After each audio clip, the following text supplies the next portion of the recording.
the number one thing a trafficker is going to look for, especially with child trafficking, is a kid that doesn't have a dad. And for a young girl, they get into junior high and it's like culture screaming at them. The most important thing about you is your body and what you can give a man sexually. So it's like they're trying to get the girls to look at themselves as objects. Yeah. And so now you've literally got girls looking at themselves as objects, guys looking at them as objects. And before you know it, you got people selling people. So your first, I guess, exposure to human trafficking was your neighbor. Well, hey, welcome to the Lake City Church podcast. So glad that you tuned in today. Today we have an amazing guest with us, the one and the only Caleb Altmeyer with Helping Captives. Caleb, thank you so much for being here today.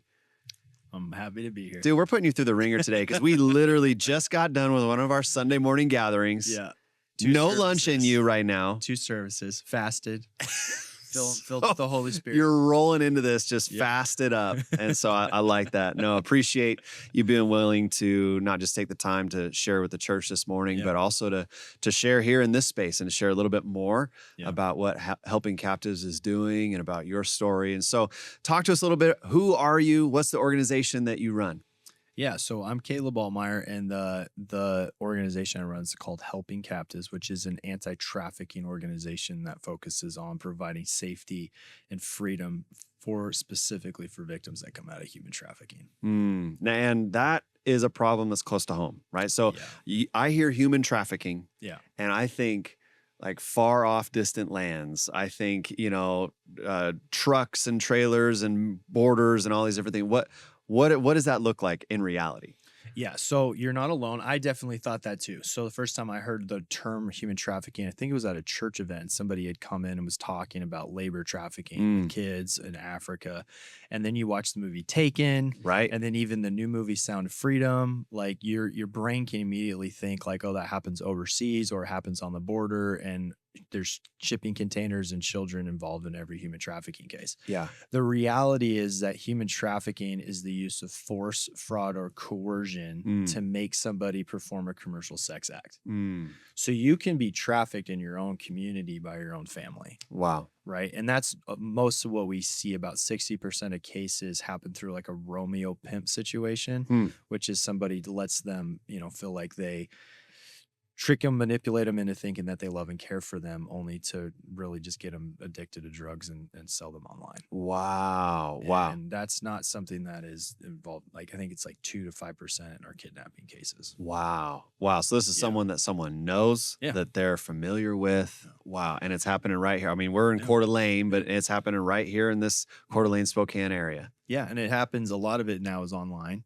So, back in the day, you'd go into a city and you see a bunch of people out on the street. So you'd think, you'd look at them as a certain way or think that they're prostitutes just out in the street.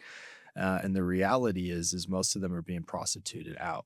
So they're not necessarily choosing it. There's a difference between sex work and sex trafficking. Sex work is when somebody chooses it. They get to choose when, they get to choose with who, they get to keep the money. And sex trafficking is when there's force, fraud, or coercion involved. Wow. Right? So force would be somebody literally like forcing you to do it against your will.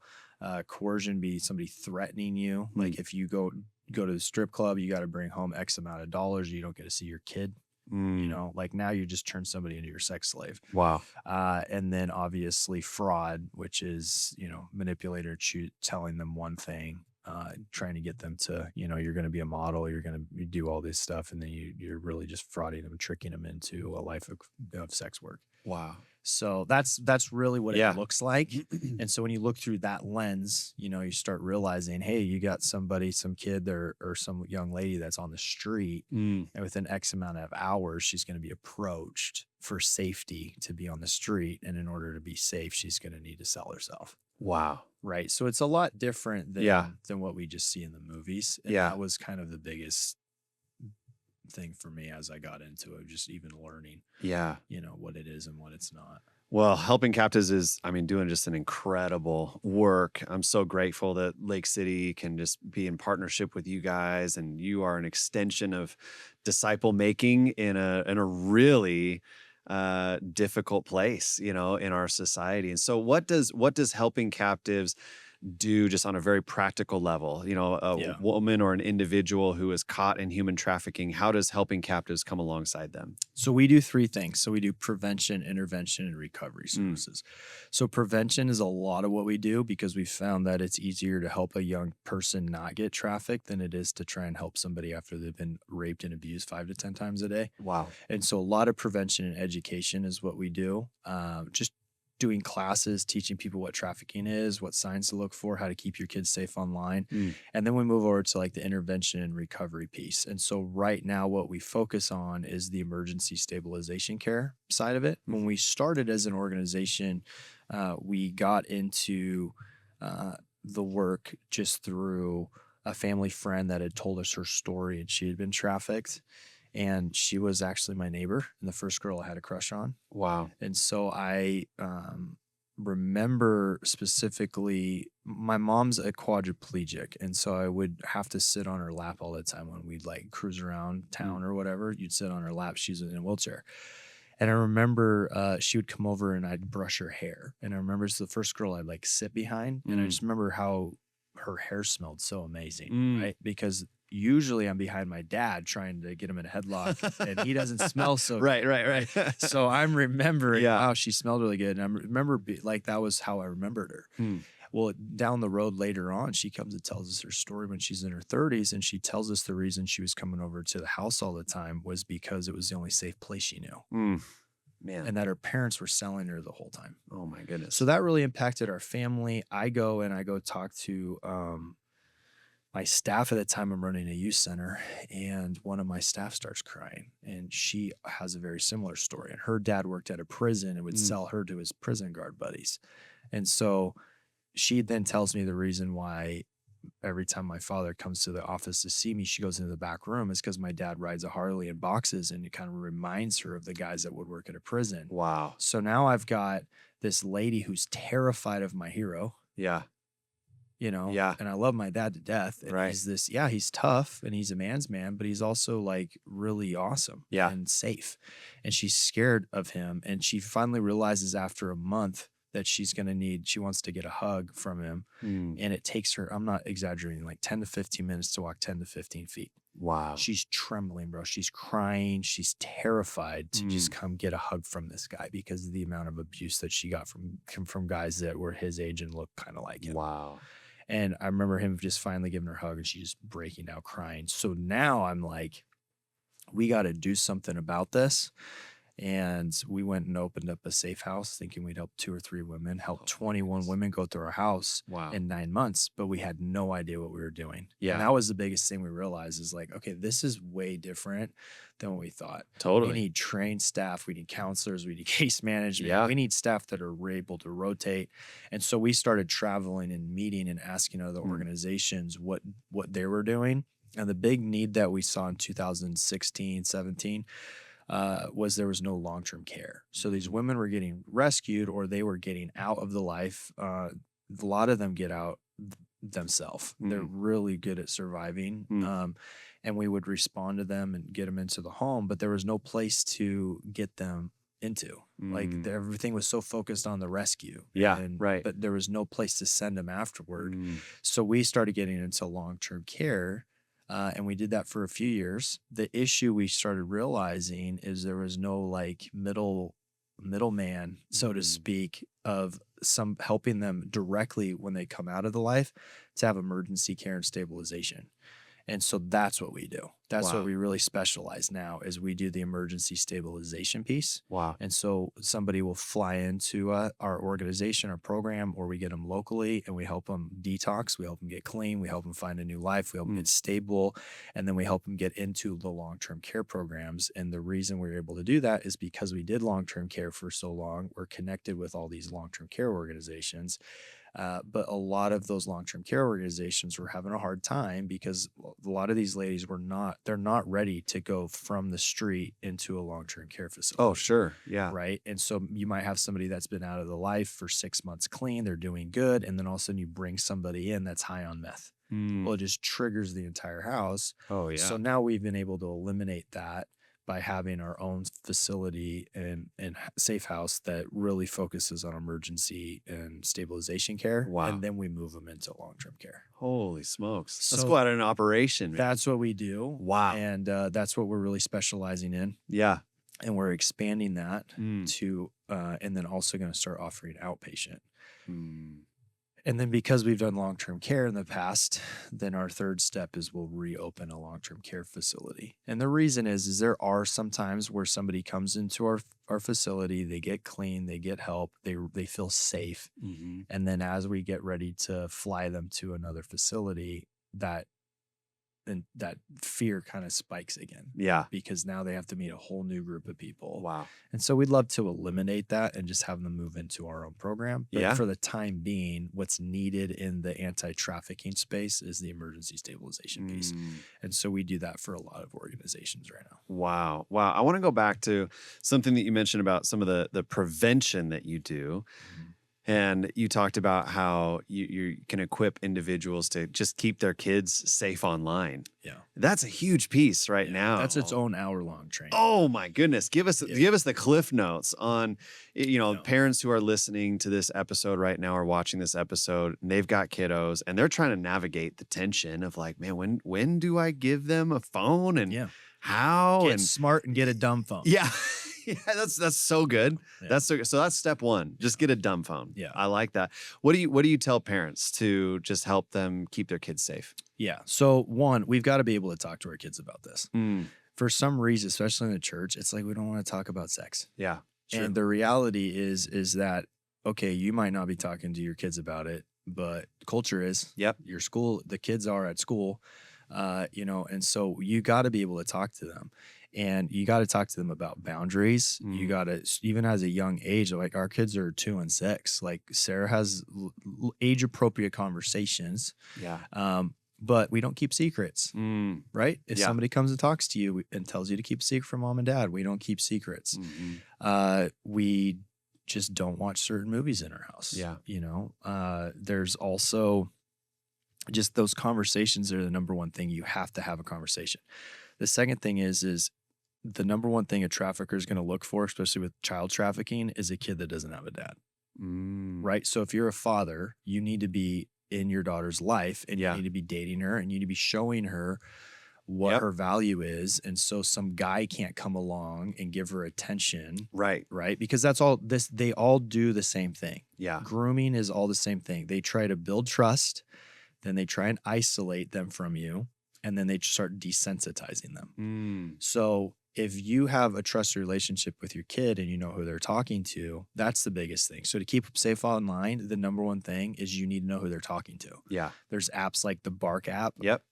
Get that? Everybody should have that on their phone. There's no reason you shouldn't know who your kids are talking to. Yes. Especially when 80% of all the grooming happens online now. Right. Happens through video game chat rooms. Like they just start talking to your kid, and if your kid really wants attention, it's an easy way for them to start manipulating and talking to them and grooming them. And so that's the number one thing. How to keep your kids safe online is you need to know who they're talking to. Yes. And I mean, if parents just did that, a lot of this would go away. Yeah, totally. Yeah, one of the things that I love what you said about the conversations, and one of the things that we say in the Ellithorpe house is it's only weird if you make it weird. Yeah. You know what I mean? So it's like some of these conversations that are necessary conversations to have with our kids, it's like just lean into it. Like God has called you to be the parent of your child, to be the primary spiritual influence of your child, to disciple your child. So lean into all the conversations that you need to have. Yep.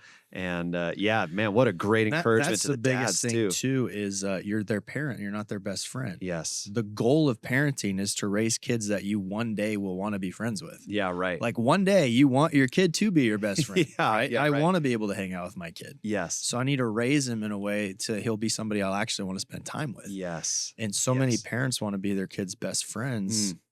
And they need to be their parent. It's okay for you to know who your kids are talking to. Yeah.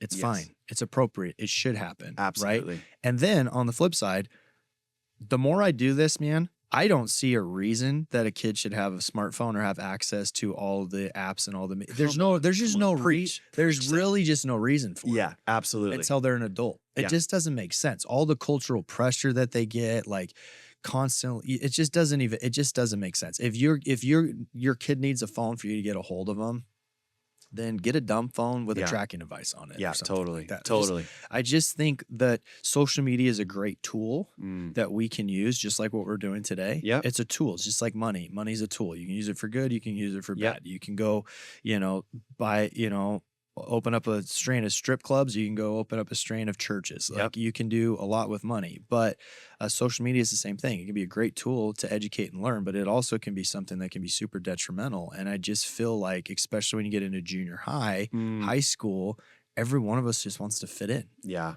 Well, you're looking at everybody's, reels or stories, and it's all the Absolutely. highlights of their life, Yep. and it's not realistic, and half of it's all edited anyway. Right. So it's just a lot of pressure that we just see kids now with, and I just think that, realistically, like, if you feel, that your kid needs a smartphone, then that's between you and the Lord, and you need to, but make sure you know who they're talking to and Yep. what they're looking at. And if you feel the other way, like, there's generations and generations and generations of people that got to adulthood Yeah. without having smartphones, and they made it out okay. Yeah. Well, and we were just talking right before we started recording how grateful we are that our childhoods were not formed or influenced in any way by social media. Like, Yeah. we remember what it's like Yeah. to have a social media free childhood, Yeah. And one of the things that's so compelling to me as I heard this statement is give your child a phone when you're ready for their childhood to be over. Yeah. And it's like, oh, that puts things in It's a perspective, really good way to put it. and it's like, okay, well then in that case, Yeah. I mean, I'm gonna prolong that as long as I possibly can, I came into high school around the time social media was kind of like taking off. It was Yeah. like kind of the MySpace, like Facebook, I think was just getting there, like my senior year. Yeah. And I got so much trouble with having the phone and Yeah. having the internet and just, Yeah. it was brutal. Yeah. But again, I was in a situation where I didn't have the accountability. My family raised me well and right, but I left home because I was struggling with my faith, and my parents had rules at their house, and if you wanted to live at the home, these were the rules you had to follow. And I've been an entrepreneur forever, so I just was like, cool, I guess I'm not going to live at their house, and I would go do my thing, and then I'd fall on my face, and I'd come home, and I have to live by the rules and go to church, and then I'd go try it again. But while I was out, I was just getting in a lot of trouble because of it, and I think ultimately, when I look back on it and I look at sex trafficking as a whole, I think it really starts in the junior high hallway. Yeah. Yep. I want to explain that to people. So when you get into junior high as a young guy, it's almost like culture's telling you that to look at women as objects, and it's trying to get you addicted to porn. I know I started getting addicted to porn when I was about that age, right? Yep. And so your brain is now getting like taught to start looking at women as objects and not as people. Yeah. And then culture's also telling you, and your friends are telling you, that your popularity is going to be based on your body count. You put those two things together for a young man, and it's really confusing. Yeah. So now I'm popular based on how many girls I sleep with, and girls are objects now, not people. Yeah. Right. And for a young girl, they get into junior high, and it's like culture screaming at them, the most important thing about you is your body and what you can give a man sexually. So it's like they're trying to get the girls to look at themselves as objects. Yeah. And so now you've literally got girls looking at themselves as objects, guys looking at them as objects. And before you know it, you got people selling people. Wow. You get addicted to porn. Now, all right, let's go to the strip club. This isn't enough. Let me start buying an escort. It's all kind of how it fades into it. Yeah. Wow. And to me, it just highlights the importance, of both parents, but we've mentioned specifically already multiple times, just dads in the household, like raising honorable sons, having the important conversations. I love the idea of just like dating your daughters. That's how we roll in the Ellithorpe house. My girls are going to get flowers and go on dates and all these different things because I don't want some dusty dude in junior high or high school to impress them with a date to Burger King. You know what I mean? Like, it's, really show your kids their worth. That's what happens. That's what happened to one of my close friends. She was 13. Her parents just got a divorce. Her dad was just, he was broken by it. So he just started smoking tons of pot, and they went and moved into a motel, and he was just high all day. He was just drinking and smoking weed. So she was outside the motel at 13 years old, and a guy came up from California looking for a girl to traffic. Wow. And he sees her, She's 13 and she just wants attention. So Mm. he starts taking her out to McDonald's and just buying her food and giving her basic needs that she needs. Wow. And then, so that's how he starts building trust with her. Then he starts isolating from her dad. Yeah. You know, hey, your dad doesn't really care about you. He's not really involved in your life. I've got a house in California. I'll take care of you, you know. And then the next thing, you know, he starts desensitizing her to sexual touch, taking her places, buying her certain things. And then, you know, next thing you know, he's talked her into running away. Wow. You know, and so she's chosen to run away and writes her dad a letter. And she goes out with him, and all of a sudden he's not alone in the car. There's another lady in the front seat. Yeah. Who's his bottom girl, who's also been trained to go out and try and find women. And they'll train girls to go recruit. And she's, you know, but she's like, okay, this is strange, but I'll do it. So she hops in the back seat, and they start driving from Washington. They get to Bend, Oregon. They're going down to California. They stop in Bend, Oregon, and that's where she learns that they're gonna be selling her on the street. And anytime she tries to leave, they throw her an ice bath. They take her to a tattoo parlor and brand her and put his name on her so that all the other pimps and traffickers know that who she belongs to. And that's how she ended up getting trafficked. And I believe all of that could have been avoided had her father just been present. Sure.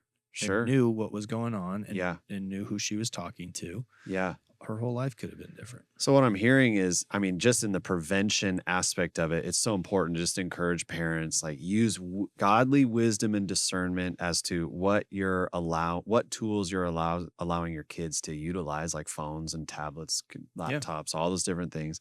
Just being present, showing value to your kids, having meaningful conversations that need to happen, and to really set up boundaries and rules for your home, you know, that there are expectations for our home, and this is kind of the culture of our home. And so much would be solved in the human trafficking realm. Yeah. And being in the just best at the home. And the biggest thing is being a good example. Yeah. I think what's confusing to kids, and I get it, it's confusing. I have conversations with them about it. It's like, well, my dad tells me that I shouldn't go hook up with all these people because my values based on like my virginity or like that. But then every time I see my dad, he's in his, you know, in the garage working on his motorcycle, and there's half naked women posters all over. Sure. Like, I'm confused. Sure. Like, which one is it? Right. And I think that's what we need to do better as men. Yeah. Of leading our family, living by example, because you can't tell your kid one thing and live a totally different way. Wow. Right. Because she's going, well, my dad likes looking at all the half naked girls. Right. That's what gets his attention. And then saying the other thing out of the other side of your mouth. Right. So there's some cultural things, especially in the church, that we all need to talk about and deal with, you know? And I think that's why, as our ministry grew and we were looking for another facility that would be on a bus line, would be open late, God allowed us to find a spot that used to be a strip club. Yeah. It was open late for 40 years, so nobody's going to care if there's a car there at 2 or 3 o'clock in the morning. There's no windows because it's a very secure building. But it's in Spokane Valley, which was the city that founded Father's Day. So the first thing that we did was we got the club. We invited the men of the city together to repent. Wow. And take out the stages that they used to go worship, right? Sex. And we basically tell women, if you want our attention, you got to come in here and take your clothes off. Wow. So now we're going, hey, we don't want to be known for that anymore. We should be known for helping heal our women and girls, not just objectifying them. Wow. But what was crazy is the amount of guys that were in the club when we had that night that had been in the club. Right? Me included. I got in there at 16 with a fake ID. Wow. Right? And I remember walking in and going, okay, this isn't what I thought it was. You watch the movies and you show up and you realize like there's a lot of addiction, a lot of pain. And this was back before I was serving the Lord. But you see the, you know, hey, we need to tear this down, and righteous anger against trafficking. But then half of them are addicted to porn and going to the strip club. And so then the girls that work there are laughing at us going like, I've serviced half of these guys. Wow. Yeah. Whoa. Yeah. Man, I mean, just the theme just keeps coming back up is, you know, this human trafficking isn't this far off, distant problem. It's right here in our backyard. And the most effective way to end it is just right in our homes. Yeah. And it starts with us. It Yeah. starts with how we live out our life, live out our faith, and Yeah. really come under the leadership and the authority and the transformation that the Lord wants to Yeah. bring into our life. And so, man, I love that that's one of the focus points of helping captives, just that prevention Yep. in very real, practical, boots on the ground ways, starting in the family. That's incredible. That's It incredible. has to be. We were looking at it and going, this is nuts. Like Yeah. if we're just keep dealing with the fruit of this issue, but when you look at the, trafficking and abortion to me are the end of the conveyor belt of some real issues Yeah. that we need to talk about and Yeah. we need to deal with. And we can work with women coming out of these horrific situations and pain, but if we don't deal with the reason it's happening, then we're just, we're losing this battle. Yeah. So I think with, within the trafficking world, if you could imagine, like if right behind you there was a river and there was a bunch of kids drowning in the river, you need three different things. You need three different people. You need one person to run to the city and say, stop going down there. Kids are drowning. That's the prevention work we do. Yeah. Like, hey, how about we just stop going down there? It's dangerous. Yeah. Right. But then you need the people that are willing to dive in the water and rescue them. And then you need on the side of the river, you need that emergency response team, that can say, hey, now that you're safely out of the water, we want to help you heal from all the trauma. And so that's what we want to be able to do is we want to get good at those three things. Wow. So Caleb, how did you get into this? Like, at what point did the Lord just plant a seed in your heart to go, this is what I need to give my life to? Yeah, there's been a few things. For me, I really did have an amazing childhood. I had the best family. My mom and dad got married 5 months into their marriage. They got in a horrible car accident, which left my mom paralyzed. And they had a decision to make at that moment. Are we going to continue our faith in the Lord? Are we going to make this? Are we going to become victims? Like that's a big, turning point in your life. And they just chose to say, no, we're going to make this an asset. We're going to serve the Lord and we're going to have kids and we're still going to raise kids. So I was raised by a mom in a wheelchair that wasn't a victim. Didn't make it a thing. So it didn't really even click in my head at times that she was in a wheelchair until I got into junior high. That's when I really started realizing like, oh, I can't dance with my mom. I'm not going to be able to do X, Y, Z with her. But the devil is so good at getting you to focus on the things you don't have instead of all the things you do. You look back at like Adam and Eve and, did God really say this one little tree? You got all the paradise, you got the best family in the world. Caleb's got a great family, but he's got this one thing that he's so focused on, right? Just like Eve, in total paradise, but focused on this one little tree. That's kind of what happened to me. So I got so focused on this one thing. And then, and my identity wasn't in the Lord. It was actually in sports. It was in basketball.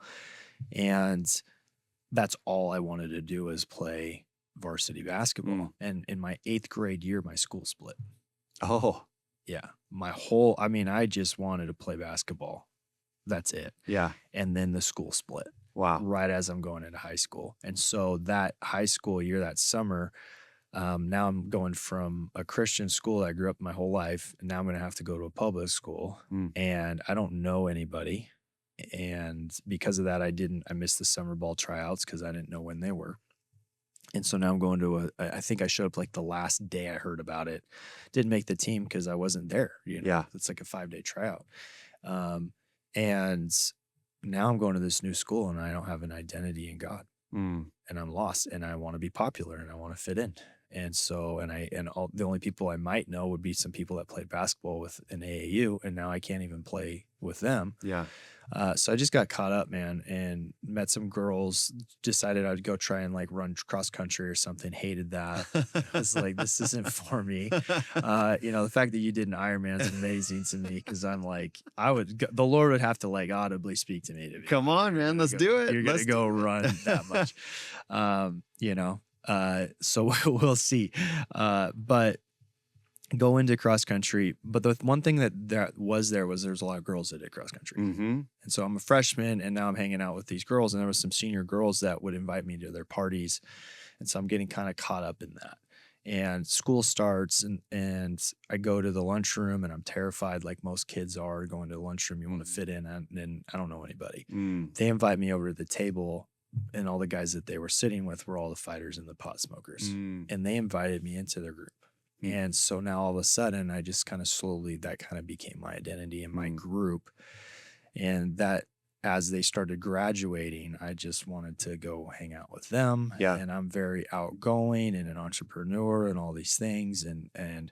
But I was dealing with just all the questions I had. Yeah. And so as soon as I discovered weed, I just really liked it because it calmed all my questions. I was able to chill and relax, and it turned me into the exact opposite person that I really am. Gotcha. And so for the next 2 or 3 years, that's all I did. I was just high all the time, and decided to, if I wanted to party and I wanted to smoke weed, so I figured out a way to do it. And I just did it full time. And then what ends up happening is I'm 18 years old, and my mom and dad just would not stop praying for me.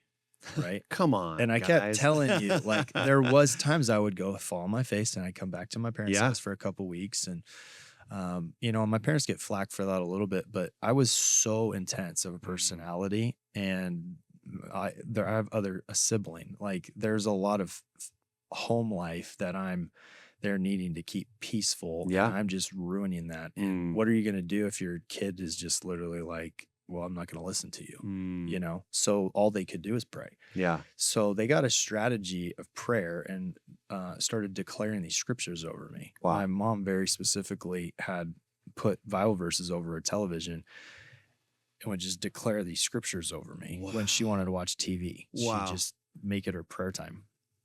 And I remember coming home to their house one day, and somewhere along the way, they kind of stopped preaching at me, and they started really loving me. So I would want to come over more. Now, they weren't afraid to preach to me. Sure. So as soon as I asked a question, they were ready. Yeah. And that's what they were praying. Right. Like, hey, let's get him in the house and feed him, and let's hope that like maybe he'll ask us a question. Yes. But they didn't like just start coming at me with that. They started loving me, and so that I would want to come around more. And I remember coming over one day, and there was Bible verses on the TV. And I think it was like when LeBron James or something just came into the league, and I wanted to watch a basketball game. And I remember getting really mad at her. Just this anger in me hearing Jesus. Wow. Because I'd been partying, opening myself up to all sorts of stuff. And they didn't like to hear the name Jesus. And I remember just getting angry, and I went downstairs to go to bed. And I fell asleep, and all of a sudden I'm just not in my body anymore. And I had this crazy dream where God came and spoke to me and called me into ministry. Wow. Yeah. And it was really intense. And I remember waking up full sweat, having a panic attack, just like, oh my goodness, God is so big. Wow. And he could have just taken the breath out of me like that. And I need to change my life. And but he called me into ministry, man. And it was incredible. And but it was really intimidating, because now I'm 2.5, 3 years behind in high school. I've ruined my life. And I go upstairs and tell my mom the story. And, that's kind of where my faith journey began. Wow. A couple of weeks later, I had an encounter with the Holy Spirit. Had a bunch of demonic stuff leave me. Wow. They just couldn't hear the name Jesus in the car with Jesus music. And I gave my life to the Lord with my dad in the car.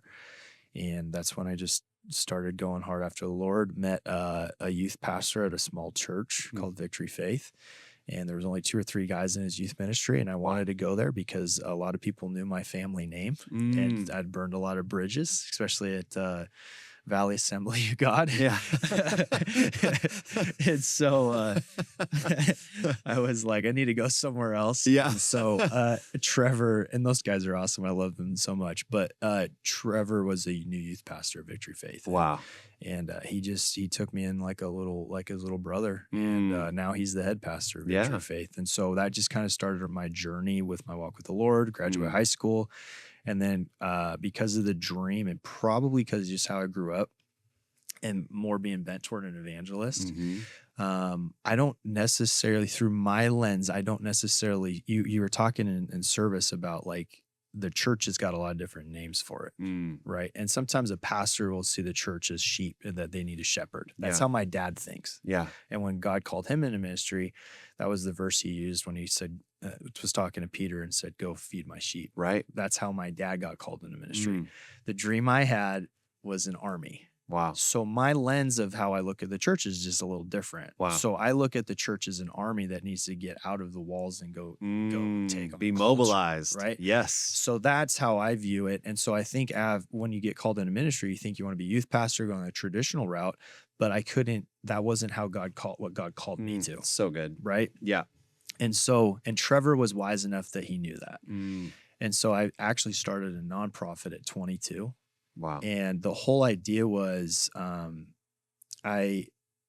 we started doing small groups with the kids. So I'll back up a little bit. I graduate high school and then I go through 2 years of their discipleship school because I was jacked up. Right. So I'm like, listen, I might have a calling, but I don't have the character. And Trevor's like, listen, dude, you're going through our he tricked me with the 9-month program. Then I graduate. He's like, and you're doing a second. Right. So I do the second year. And then finally they're like, okay, you can do a small group now. Cool. Well, that small group blew up. And I started getting all the kids that didn't really have healthy homes. Again, didn't have dads. Most of them didn't. And so they were calling me all the time. And Wednesday night for 2 hours just wasn't enough because these kids didn't have a home. Yeah. Right. Yeah.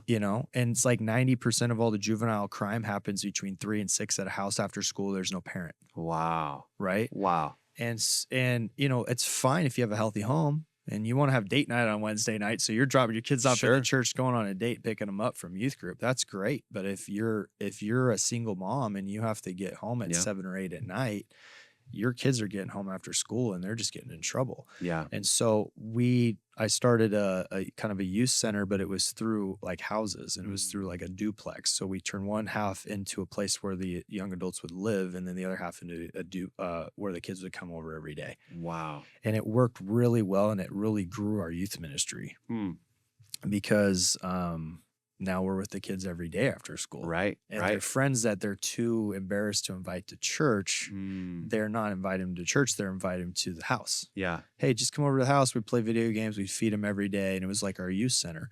Well, that eventually ended up kind of growing the youth group. And that was really fun. I thought I was going to do that for the rest of my life. Wow. What was that organization called? Well, I called it the Adullam Project. Adullam Project. Because the Cave of Adullam was where all the in-debt, discontent, distressed men came to King David and got turned into an army. Yeah. So again, same lens. That's awesome. Of like, let's do this. So that's originally what we called it. Wow. And then I took one of the kids with me to Boston. His dad had just died and he never met his dad. They were about to meet. This kid's just wrecked. And this amazing mom who had just lost her husband in Iraq sponsored me to fly him out to his dad's gravesite. Wow. Because her kids didn't get closure with their dad when he died. Wow. And she did not want this for him. So she flies me out to Boston and with him, and I go out to and it was like I'm really close to this kid and his mom. He doesn't have a father, so his mom's like, "Yes, please take my kid. Like, yeah, he needs somebody." So we go out, and all of a sudden last night we're flying home, about to fly home, and I feel like the Lord said, "I want you to go to Plymouth Rock. I have something to show you." So I drive to Plymouth Rock, and I'm at the Plymouth Rock, and I'm praying, and that's where I saw HRC, and it said Harry, Randy, Caleb. So my grandfather, Harry, was the firstborn Altmeyer that gave his life to the Lord. Wow. Then he had 5 sons, and Randy's his firstborn son, and I'm Randy's firstborn son. Wow. And it was kind of just another reminder, like I am calling you into ministry. Yeah. Right? Just like your grandpa and just like your dad. Yeah. But I felt like he said, I want you to go home and start a multi-generational ministry to reach your city. Wow. So that's what we called it. HRC, help reach our community. And that was, we came home and I thought, here we go. We're ready to roll. Yeah. My dad was on a 40-day fast out in the woods. I went out on a 4-wheeler and found him. Whoa. Yeah, my dad's intense. Yeah. He's like a Christian John Wayne. Wow. And so I find him and he goes, God just told me to retire from the mission after 30 some years and come do ministry with my son. So it's just crazy lines up. Wow. I tell him I'm going to change the name of my organization to HRC, the nonprofit. He helps me get that all set up. We start HRC Ministries, and I go full into outreach, Mm. right? We have the kids, they're starting to graduate high school. Now we're starting to do outreach. We're doing homeless outreach. That turns into a food distribution Mm. center where we're going through millions of dollars worth of food. Wow. And I'm just thinking this is what I'm called to do. Yeah. Like I'm going to Yeah. disciple young men, and we're going to do outreach, and I'm going to get the church out of their walls, and we're going to go take over the city, Yeah. and I've got all these ideas of what I'm going to be doing. And about that same time is when we found out that my neighbor, that babysitter, had been Wow. trafficked. Wow. So my dad's heart's breaking for that. Mm. So when we started talking about coming together, he was actually going to oversee this anti-trafficking department, Okay. and I was going to oversee the whole organization, because my dad is like a 10 out of 10 pastor. Okay. He couldn't run a lemonade stand because he'd just give all the lemonade away to everybody. You're right. He'd have a whole line of he'd turn it into a prayer. Yeah. Like, we're going to lemonade away, and we're going to pray over everybody. Yeah. So he's got me running the company, and we started the first safe house. And eventually what happened is God just started blessing everything we were doing. Wow. Everything started to grow. But we were really getting known for the anti-trafficking work we were doing. And we weren't able to put all of our time and attention into the anti-trafficking work because we were getting spread so thin because we were doing all these other things. And just one night I remember I was just spending time with the Lord, and I'm like, but God, you told me to do all these different things. Like, you told me to go reach our community. You gave me a visual of like these 7 different areas that every community needs to be involved in. Yeah. And he's like, yeah, I told you that, but I never told you to do all 7 of them. Right. Yeah. And it was very clear to me. And so I just put all my time and attention into the area of human trafficking, and we changed our name from HRC to just HC and renamed it Helping Captives. Wow. That was a few years ago. Mm-hmm. And since then, we probably helped 10 times the amount of women every year. Wow. Because it's amazing what happens when you put all your focus into the one thing that the Lord's calling you to. Oh my goodness. So that's how we got into it. Wow. Just followed the Lord one step at a time. That's incredible. So when you jumped just headlong into focusing all your attention on the human trafficking aspect of it, were you shocked at how prevalent it was? I was shocked when we first started it. Yeah. Even when we weren't fully focusing it, it was like 70%, 75% of our attention was still in the human trafficking area. Wow. So that was because it was just so prevalent. It was happening so much. And it was really, it was a really unique ministry. Like, you needed to have, it took a lot of your time, a lot of attention, because the ladies that we were helping needed a lot of more attention and help than somebody that's just coming into the food bank. Yeah. Right. So we were spending so much time and attention, but our vision wasn't very clear, and our mission wasn't very clear to the community because of what we were doing with our time. Yeah. Because we were spending so much time in the area of human trafficking, but we were doing all these other things. And so at some point, it just became clear that most people were donating to our charity because of the anti-trafficking work. Yeah. Yeah. And there was another church and another ministry that could take over the food distribution center. And there's other people that were now really starting to do great outreach. And so we were at a good place to just kind of pivot over and just focus on it. But I think the shocking, like the second we opened the house, it hit all of us that we were like, what did we just walk into? In 2017, when we opened the first house, we literally thought we were going to have 2 to 3 women. So we didn't have any paid staff. Wow. It was all volunteer driven. Yeah. We gave somebody free rent, basically gave them a house. Yeah. Said, hey, you just live in the house. And if we find somebody, like host home style. Yeah. And then we had 21 women go through the house in 9 months. Wow. So now you have a host home that can never leave. They feel kind of trapped. Yeah. Because now they're stuck. Sure. Right. Caring there's for a them lot of and, trauma, a lot of alcohol, a lot of drug addiction, a lot of everything coming in, a lot of counseling that needs to be done, a lot of trips to the hospital and the ER. And they weren't set up to do that, you know? And so that's when it really hit us, because we were like, we're going to have to really figure out a model that works. So fast forward today, we don't do host home model. And honestly, the police can't really just drop somebody off at some random host home anyway. Sure. Right. So there's some laws and some things that they got to do. So now we have licensed, trained staff that are licensed counselors, our Mm. case manager. We have multiple respite care workers that work at the house and rotate, so they all Wow. get a break. They can have a life outside of the ministry. They can get care from all the trauma they're hearing all the time. So it's definitely changed and grown.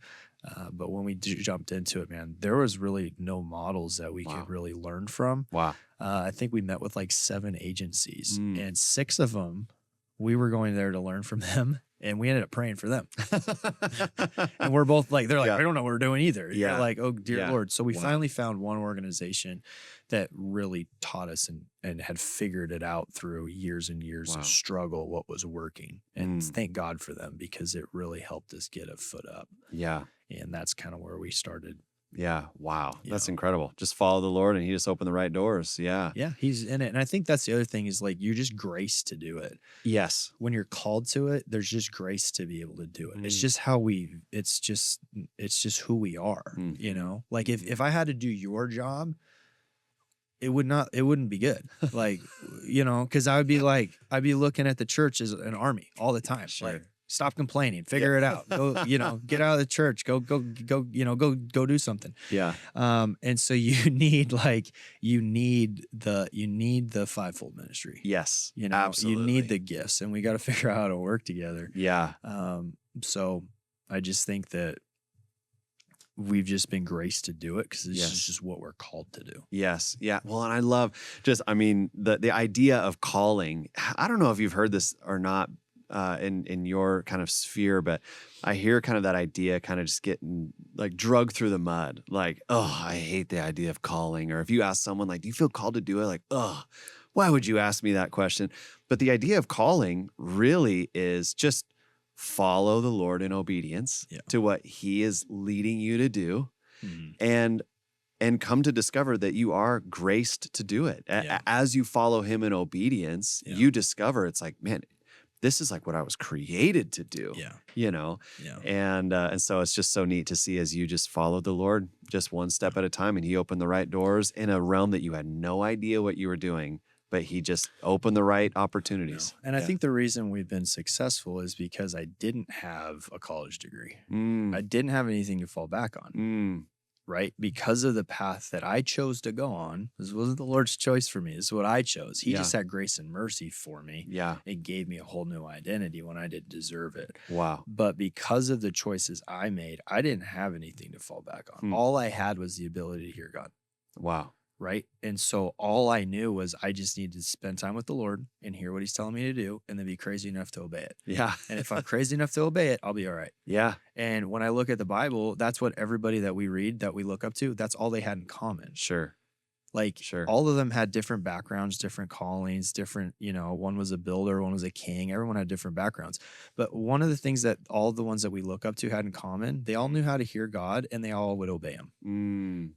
That's it. Yeah. And I think sometimes we just overthink our walk with the Lord and even Christianity. And Sure. I think it really comes down to just learning how to hear God and obeying him. Yeah. And in the middle of that, it's this really weird word called trust. It's really hard, you know? And so many people get caught up and they don't know how to even hear the Lord. Yeah. And so most of the time I spend with people, it's like, what is the Lord telling you? Well, I don't know. Are you reading your Bible? Yeah. Because he speaks through that. Right. You know, are you spending time in prayer? So it's just first learning how to hear God. Yes. Making sure you're in your words so you're not hearing something else and going completely off into another direction. Yep. And you're saying it's the Holy Spirit and it's completely unaligned with what the word says. Yes. So it's just teaching people how to actually hear God, but then it's getting them to obey. And I think for so many people in that middle ground of probably as a pastor, it's like this, you're trying to teach people how to trust God. Sure. Absolutely. Like all the time. It's Absolutely. probably how to hear God and how to trust God. Yep. And, you know, when they do that, that's when all the crazy stuff happens. That's when it gets fun, because now you're just doing what the Lord's telling you to do. And absolutely, Christianity becomes the greatest adventure of all time. Oh yeah, totally. And I'm addicted to adventure. So I think that's why I love what I do, because nothing ever looks the same. Yeah. It's always different. Right. And even all the Bible stories, they're all different. It's not the same story all the time. God spoke to somebody and had them do something totally different than the next person. Yeah. But he always moved and he always came through. And That's why it feels like pioneering a little bit in this space, and we are one of the pioneers, especially up in the Northwest. But it's been fun. Yeah. So your first, I guess, exposure to human trafficking was your neighbor. Yeah. And then in the next couple days, someone that was working with me. Wow. So Yeah. I think, again, back to back, it just reinforces how in our backyard this issue is.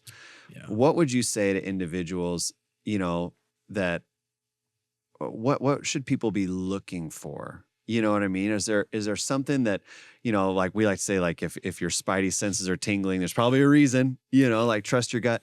But, as we need to become more aware of this issue. Yeah. Are there things that just individuals can just keep a watch out for?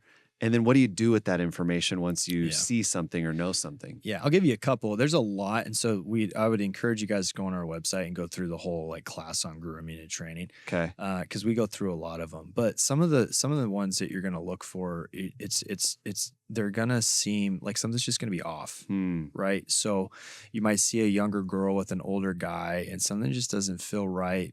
Maybe you're working at you're a nurse and all of a sudden somebody comes in and they're not answering any of your questions. They keep referring to their dad or their manager or somebody, or their daddy or their manager, and that person's trying to control the conversation, and you can't seem to get them away. Some of those things can be pretty red flaggy.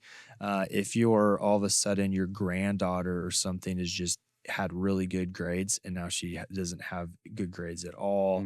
Her whole friend group has changed and switched. That might not necessarily mean she's being trafficked, but something's definitely happened in her life. Sure. So it's mostly things like that. Yeah. And then once you hear what trafficking looks like and how they always groom by building trust, isolating you, and then trying to desensitize, you start noticing stuff, right? You just kind of start going, this doesn't seem right. This feels off. Yeah. And so we go through an entire training on little different signs to look for, but that would be the main thing, is just before you can even think of the signs, it's you just have to understand what human trafficking really is. Yeah. Because otherwise you're just going to be looking for shipping containers down at the border. Right. Yeah, totally. I mean, yeah. So those are kind of some of the main things that we talk to people. We've had people there's a lady walking down the street, she looks half naked. All of a sudden they're like, well, obviously that's a sign. You see somebody that looks like she's being like a prostitute. Maybe she's not a prostitute. Maybe she's just being prostituted out. Maybe she's not choosing that. Right. So it's taking that extra time to see if they need help. Or you see somebody at Subway or something and they're, they look like disheveled, or they look like they're on drugs, or they just look beat up, and there's somebody that seems to be controlling them. That's how somebody brought somebody into us one day. Right. Wow. So it all looks different, but there's those similarities of somebody's usually controlling somebody. Yeah.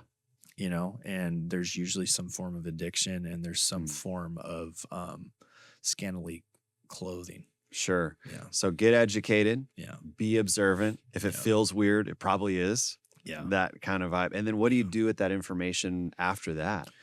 Then you just go on our website, helpingcaptives.org, and there's a Get Help Now button, and it walks you through all of that. Wow. So it gives you different numbers, different scenarios, different 24-hour hotlines that you can call, crime check, and it just gives you different information on what to do. And if they are a trafficking victim, also pushing them to Helping Captives.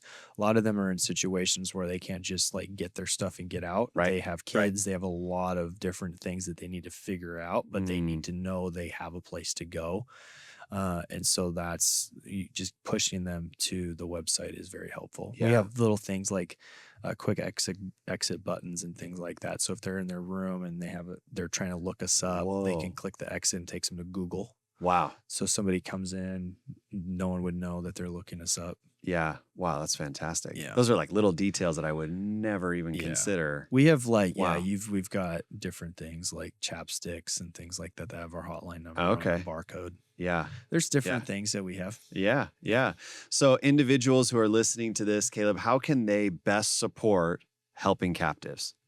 Yeah, the best way to support us is through prayer. Yeah. No question. This sounds like it's a church podcast, the best thing to do is to pray for us. I mean, Yeah. there is so much wisdom that we need. There's so much safety that we need. We need prayer. Yeah. And then the second thing, it's going to sound taboo, but give financially. Yeah, absolutely. It costs. We do not. This is not something that you're going to charge somebody for. Mhm. We would not be doing the work of the Lord, in our opinion, if we were charging these women for services and help. Right. So everything that we do is completely free. And so we take that burden on as a community and we pay for it. Wow. And for every $10 that you donate, it's equivalent to like an entire full hour of care. Wow. And that's including food, bedding, trauma care, addiction recovery classes, equine therapy, like everything is wrapped up into that. So we just ask people, like, if you feel called to this, then give. And if you feel called to get involved, just go onto our website and there's different ways to get involved. Fantastic. Any final words before we wrap it up? Just something that's like, I got to get this. Mitch, I've been wanting to get this off my chest. This is your moment right now, Caleb. Well, I just think it's the same thing as I said in the service. This is what Jesus is about, right? If I want you to think about this for a second, like, because it really hit me when I was in the Word and I was thinking about this. If you were Jesus and you knew you're the Son of God, but you were not able to share with your community till you were 30 years old what your ministry was going to be about, you'd probably think that through a lot. Right.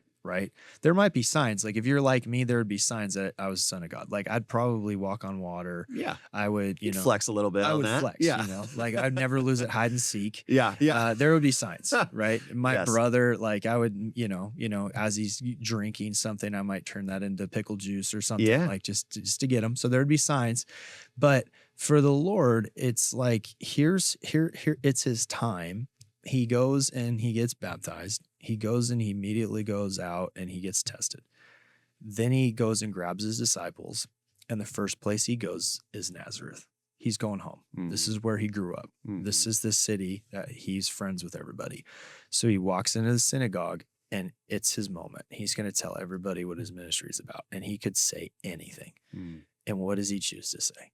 He opens up the book of Isaiah and says, the Spirit of the Lord has anointed me to preach good news to the poor, to bind up the brokenhearted. And I mean, that word, if you really look into, is like a shattered soul. Like he can heal the broken of the broken, right? And set captives free and freedom for those that are in prison. Like that's what Jesus does. Yeah. That's what his ministry is about. That's what the church is supposed to be about. Yes. Right? Yes. Helping captives isn't just about helping trafficking victims, man. It's helping me. It's helping the captivity of porn addiction and lust and pride. This is what he does. He sets all of us free, right? Yeah. It's just the sex trafficking side of what we do is just it's a very clear thing to the world about what he does. And that's what I love is that through this ministry, we don't just get to help trafficking victims. We get to help trafficking victims and we get to see Jesus heal them. And then we get to tell the world the stories and we get to tell the world about the gospel. Yeah. And